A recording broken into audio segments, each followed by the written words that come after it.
সাৰদা কেলেংকাৰী, লুই বাজাৰ কেলেংকাৰী ভয়ত পাত বেঙৰ জাপ মাৰি বিজেপিলৈ যোৱা এগৰাকী মুখ্যমন্ত্ৰী হিমন্ত বিশ্ব শৰ্মা নহয় জানো? কিবা জীৱনত আদৰ্শ বুলি কোৱা বস্তু এটা চিনি পায় নেকি তেওঁ? বিদেশীৰ ওচৰত আঁঠু লোৱা মুখ্যমন্ত্ৰী, 53 বছৰ অবৈধ বিদেশীৰ বোজা হিমন্ত বিশ্ব শৰ্মাই অসমক জাপি দিছে। গতিকে বিদেশীৰ ৰক্ষক হিমন্ত বিশ্ব শৰ্মা। বিদেশীৰ প্ৰতি প্ৰেম কাৰ আছে? প্ৰীতি তেওঁৰহে আছে। আমি বিদেশী খেদাব লাগে বুলি কৈ আছো, কিয় নেখেদায়? বিদেশীসকলক চিনাক্তকৰণ আজিলৈকে কিয় কৰিব পৰা নাই? 6 নম্বৰ দফা দিবলৈ তেওঁলোকৰ দম নাই কিয়? তেওঁলোকে ৰাষ্ট্ৰীয় নাগৰিকপঞ্জী উন্নীতকৰণ কিয় নকৰে? ডিলিমিটেশ্যন কৰাৰ পাছত তেওঁলোকে কাক সুৰক্ষিত কৰিলে? অসমৰতো কোনো খিলঞ্জীয়া থলগিৰি ভূমিপুত্ৰ সুৰক্ষিত হোৱা নাই। 50 বছৰ বিদেশীৰ পৰা অসম সুৰক্ষিত হোৱা বুলি কোৱাৰ পাছত 26 চনৰ নিৰ্বাচনৰ 2-3 মাহৰ আগত আকৌ কেনেকে বিদেশীৰ সংকট দেখিলে? গতিকে মুখ্যমন্ত্ৰী হিমন্ত বিশ্ব শৰ্মা অবৈধ বিদেশীৰ ৰক্ষক আৰু বিদেশীৰ লগত তেওঁলোকৰ হনাপুটকা আছে আৰু কোনো আদৰ্শ নোহোৱাকে ৰাজনীতি কৰিছে। কেতিয়াবা আছুৰ পৰা বহিষ্কাৰ হৈছে, কেতিয়াবা আলফা কৰিছে, কেতিয়াবা চালফা কৰিছে। কোনো আদৰ্শ নাই। কংগ্ৰেছ আটাইতকৈ বেছি থাকি আটাইতকৈ বেছি দুৰ্নীতি কৰিলে। তাৰা দাসৰ লগত মিলি দুৰ্নীতি কৰিলে। তেওঁৰ পৰিয়ালৰ মানুহে কেনেকে চাকৰি পালে, যিবোৰ এতিয়া হিমন্ত বিশ্ব শৰ্মা গেঙৰ মানুহ সেইসকলে কেনেকে চাকৰি পালে, মহন্তকে ধৰি বিভিন্ন মানুহে কেনেকে চাকৰি পালে,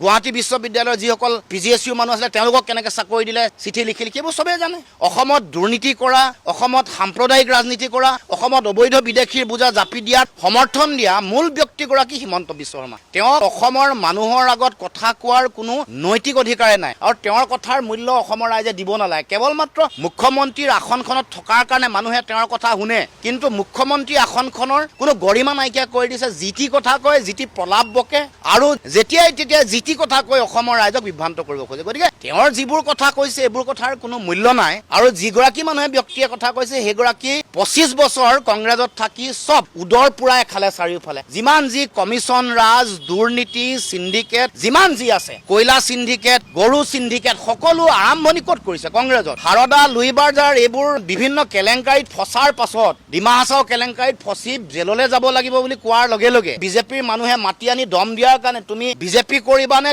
তিহাৰ জেল তোমাৰ এড্ৰেছ হ'ব এইবুলি কোৱাৰ পিছত পাত বেঙৰ জাপ মাৰি পিনে বিজেপিলৈ গৈছে। ক্ষমতাৰ পৰা যেতিয়া যাব তেতিয়া পৰৱৰ্তী দিন সময়ত তেওঁৰ এড্ৰেছ, তেওঁৰ ঠিকনা তিহাৰ জেল বা কোনোবা এটা জেলেই হ'ব, এইটো নিশ্চিত। দেশৰ সংবিধানে কৈছে যে 71 চনৰ 25 মাৰ্চৰ আগত অহাসকল ধৰ্ম যি নহওক লাগিলে তেওঁ অসমত নাগৰিকত্ব লৈ থাকিব, তাৰ পিছৰ সকলক খেদিব লাগিব। গতিকে বিদেশীৰ পৃষ্ঠপোষকতা কোনে কৰিছে? কাহ জাপি দি 53 বছৰ অবৈধ বিদেশীৰ বোজা জাপি দিয়া মানুহগৰাকী হিমন্ত বিশ্ব শৰ্মা। গতিকে বিদেশীৰ ৰক্ষক কোন? হিমন্ত বিশ্ব শৰ্মা। বিদেশীৰ পৃষ্ঠপোষকতা কোনে কৰিছে? হিমন্ত বিশ্ব শৰ্মাই। হিন্দু মুছলমানৰ ৰাজনীতি কোনে কৰিছে? হিমন্ত বিশ্ব শৰ্মাই। অসমৰ ৰাইজক ইয়াক লৈ তেওঁলোকে সদায় ব্যস্ত কৰি ৰাখিব খোজে। সেইকাৰণে এতিয়া 34 লাখ নিবনুৱা হ'ল। 34 লাখ নিবনুৱাৰ ভৱিষ্যত কি? মূল্য বৃদ্ধিৰ 180% পৰা 270%লৈকে বাঢ়িলে। পেট্ৰল, ডিজেল, গেছৰ চিলিণ্ডাৰৰ দাম আগতকে দুগুণ বাঢ়িল। 2,16,000 কোটি টকা অহা 2026 চনৰ মাৰ্চ মাহত আমাৰ ঋণৰ বোজা হ'ব। বিদ্যুতৰ মাচুল বঢ়াই শেষত স্মাৰ্ট ডকাইত লগাই দিলে। 5 বাৰ খাজানা বঢ়ালে। অসম চুক্তিৰ 6 নম্বৰ দফা কাৰ্যকৰী কৰিবৰ কাৰণে তেওঁলোকে দায়িত্ব পালন নকৰিলে।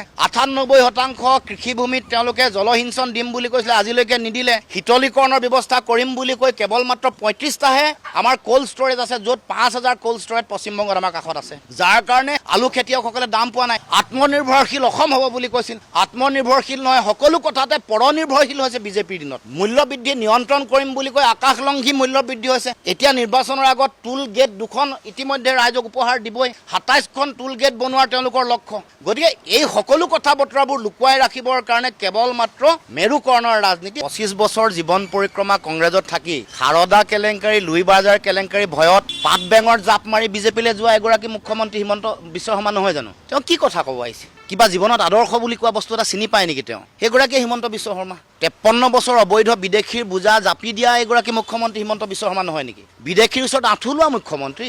আমাৰ দৃষ্টিত বিদেশী যিসকল আছে 71 চনৰ 25 মাৰ্চৰ পিছত অহা ধৰ্ম যিয়েই নহওক লাগিলে, ভাষা যি নকওক লাগিলে, জাত পাত যি নহওক লাগিলে তেওঁলোকক বিতৰণ কৰিব লাগিব। মুখ্যমন্ত্ৰীয়ে সাম্প্ৰদায়িক ৰাজনীতি কৰি মানুহৰ মাজত বিভাজন সৃষ্টি কৰিছে আৰু 53 বছৰ অবৈধ বিদেশীৰ বোজা হিমন্ত বিশ্ব শৰ্মাই অসমক জাপি দিছে। গতিকে বিদেশীৰ ৰক্ষক হিমন্ত বিশ্ব শৰ্মা। বিদেশীৰ প্ৰতি প্ৰেম কাৰ আছে? প্ৰীতি তেওঁৰহে আছে। আমি বিদেশী খেদাব লাগে বুলি কৈ আছো, কিয় নেখেদায়? বিদেশীসকলক চিনাক্তকৰণ আজিলৈকে কিয় কৰিব পৰা নাই? 6 নম্বৰ দফা দিবলৈ তেওঁলোকৰ দম নাই কিয়? তেওঁলোকে ৰাষ্ট্ৰীয় নাগৰিকপঞ্জী উন্নীতকৰণ কিয় নকৰে? ডিলিমিটেশ্যন কৰাৰ পাছত তেওঁলোকে কাক সুৰক্ষিত কৰিলে? অসমৰতো কোনো খিলঞ্জীয়া থলগিৰি ভূমিপুত্ৰ সুৰক্ষিত হোৱা নাই। 50 বছৰ বিদেশীৰ পৰা অসম সুৰক্ষিত হোৱা বুলি কোৱাৰ পাছত 26 চনৰ নিৰ্বাচনৰ 2-3 মাহৰ আগত আকৌ কেনেকে বিদেশীৰ সংকট দেখিলে? গতিকে মুখ্যমন্ত্ৰী হিমন্ত বিশ্ব শৰ্মা অবৈধ বিদেশীৰ ৰক্ষক আৰু বিদেশীৰ লগত তেওঁলোকৰ হনাপুটকা আছে আৰু কোনো আদৰ্শ নোহোৱাকে ৰাজনীতি কৰিছে। কেতিয়াবা আছুৰ পৰা বহিষ্কাৰ হৈছে, কেতিয়াবা আলফা কৰিছে, কেতিয়াবা চালফা কৰিছে। কোনো আদৰ্শ নাই। কংগ্ৰেছ আটাইতকৈ বেছি থাকি আটাইতকৈ বেছি দুৰ্নীতি কৰিলে। তাৰা দাসৰ লগত মিলি দুৰ্নীতি কৰিলে। তেওঁৰ পৰিয়ালৰ মানুহে কেনেকে চাকৰি পালে, যিবোৰ এতিয়া হিমন্ত বিশ্ব শৰ্মা গেঙৰ মানুহ সেইসকলে কেনেকে চাকৰি পালে, মহন্তকে ধৰি বিভিন্ন মানুহে কেনেকে চাকৰি পালে, এইবোৰ কথা সকলোৱে জানে। গুৱাহাটী বিশ্ববিদ্যালয়ৰ যিসকল PGSU মানুহ আছিলে তেওঁলোকক কেনেকে চাকৰি দিলে, চিঠি লিখিলে, সেইবোৰ চবেই জানে। অসমত দুৰ্নীতি কৰা, অসমত সাম্প্ৰদায়িক ৰাজনীতি কৰা, অসমত অবৈধ বিদেশীৰ বোজা জাপি দিয়াত সমৰ্থন দিয়া মূল ব্যক্তিগৰাকী হিমন্ত বিশ্ব শৰ্মা। তেওঁ অসমৰ মানুহৰ আগত কথা কোৱাৰ কোনো নৈতিক অধিকাৰে নাই আৰু তেওঁৰ কথাৰ মূল্য অসমৰ ৰাইজে দিব নালাগে। কেৱল মাত্ৰ মুখ্যমন্ত্ৰীৰ আসনখনত থকাৰ কাৰণে মানুহে তেওঁৰ কথা শুনে, কিন্তু মুখ্যমন্ত্ৰী আসনখনৰ কোনো গৰিমা নাইকিয়া কৰি দিছে। যি টি কথা কয়, যি টি প্ৰলাপ বকে আৰু যেতিয়াই তেতিয়াই যি টি কথা কৈ অসমৰ ৰাইজক বিভ্ৰান্ত কৰিব খোজে। গতিকে তেওঁৰ যিবোৰ কথা কৈছে এইবোৰ কথাৰ কোনো মূল্য নাই আৰু যিগৰাকী মানুহে ব্যক্তিয়ে কথা কৈছে সেইগৰাকী 25 বছৰ কংগ্ৰেছত থাকি চব উদৰ পুৰাই খালে চাৰিওফালে। যিমান যি কমিশ্যন ৰাজ, দুৰ্নীতি, সিন্ডিকেট, যিমান যি আছে, কয়লা সিন্ডিকেট, গৰু সিন্ডিকেট, সকলো আৰম্ভণি ক'ত কৰিছে? কংগ্ৰেছত। সাৰদা, লুই বাৰ্জাৰ এইবোৰ বিভিন্ন কেলেংকাৰীত ফচাৰ পাছত, ডিমা হাছাও কেলেংকাৰীত ফচি জেললৈ যাব লাগিব বুলি কোৱাৰ লগে লগে বিজেপিৰ মানুহে মাতি আনি দম দিয়াৰ কাৰণে তুমি বিজেপি কৰিবা নে তিহাৰ জেল তোমাৰ এড্ৰেছ হ'ব এইবুলি কোৱাৰ পিছত পাত বেঙৰ জাপ মাৰি পিনে বিজেপিলৈ গৈছে। গতিকে এইবোৰ কথাৰ কোনো গুৰুত্ব নাই। সময়ে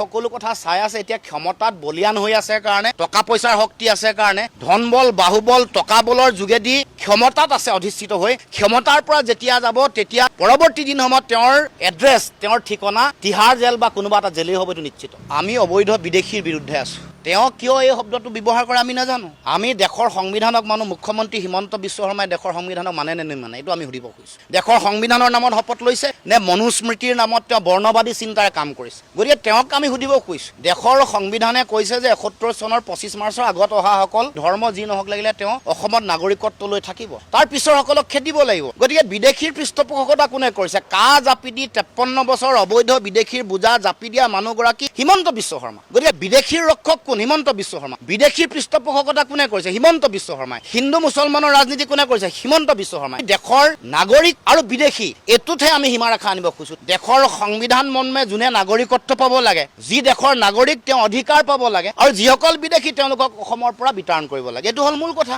এইটোকে নকৰি তেওঁ যিবোৰ কথা বতৰা কৈ আছে ইয়াত সাম্প্ৰদায়িক ঘৃণা, বিভাজন আৰু সংকীৰ্ণতাৰ নীতি আছে। এইটো স্পষ্ট কথা। অসমৰ ৰাইজক ইয়াক লৈ তেওঁলোকে সদায় ব্যস্ত কৰি ৰাখিব খোজে। সেইকাৰণে এতিয়া 34 লাখ নিবনুৱা হ'ল। 34 লাখ নিবনুৱাৰ ভৱিষ্যত কি? মূল্য বৃদ্ধিৰ 180% পৰা 270%লৈকে বাঢ়িলে। পেট্ৰল, ডিজেল, গেছৰ চিলিণ্ডাৰৰ দাম আগতকে দুগুণ বাঢ়িল। এইবোৰ কথা মানুহে কোৱাৰ পাছতো এইবোৰ বিষয়ক লৈ মানুহে আঁতৰত ৰাখে সদায়। 2,16,000 কোটি টকা অহা 2026 চনৰ মাৰ্চ মাহত আমাৰ ঋণৰ বোজা হ'ব। বিদ্যুতৰ মাচুল বঢ়াই শেষত স্মাৰ্ট ডকাইত লগাই দিলে। 5 বাৰ খাজানা বঢ়ালে। অসম চুক্তিৰ 6 নম্বৰ দফা কাৰ্যকৰী কৰিবৰ কাৰণে তেওঁলোকে দায়িত্ব পালন নকৰিলে। 98% কৃষিভূমিত তেওঁলোকে জলসিঞ্চন দিম বুলি কৈছিলে, আজিলৈকে নিদিলে। শীতলীকৰণৰ ব্যৱস্থা কৰিম বুলি কৈ কেৱল মাত্ৰ 35টাহে আমাৰ কোল্ড ষ্টৰেজ আছে, য'ত 5,000 কোল্ড ষ্টৰেজ পশ্চিমবংগত আমাৰ কাষত আছে, যাৰ কাৰণে আলু খেতিয়কসকলে দাম পোৱা নাই। দেশৰ 5খন উন্নত ৰাজ্যৰ ভিতৰত অসম হ'ব বুলি কৈছিল। আত্মনিৰ্ভৰশীল অসম হ'ব বুলি কৈছিল। আত্মনিৰ্ভৰশীল নহয়, সকলো কথাতে পৰনিৰ্ভৰশীল হৈছে বিজেপিৰ দিনত। মূল্য বৃদ্ধি নিয়ন্ত্ৰণ কৰিম বুলি কৈ আকাশলংঘী মূল্য বৃদ্ধি হৈছে।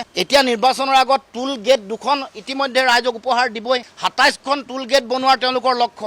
গতিকে এই সকলো কথা বতৰাবোৰ লুকুৱাই ৰাখিবৰ কাৰণে কেৱল মাত্ৰ মেৰুকৰণৰ ৰাজনীতি, সাম্প্ৰদায়িক ৰাজনীতি।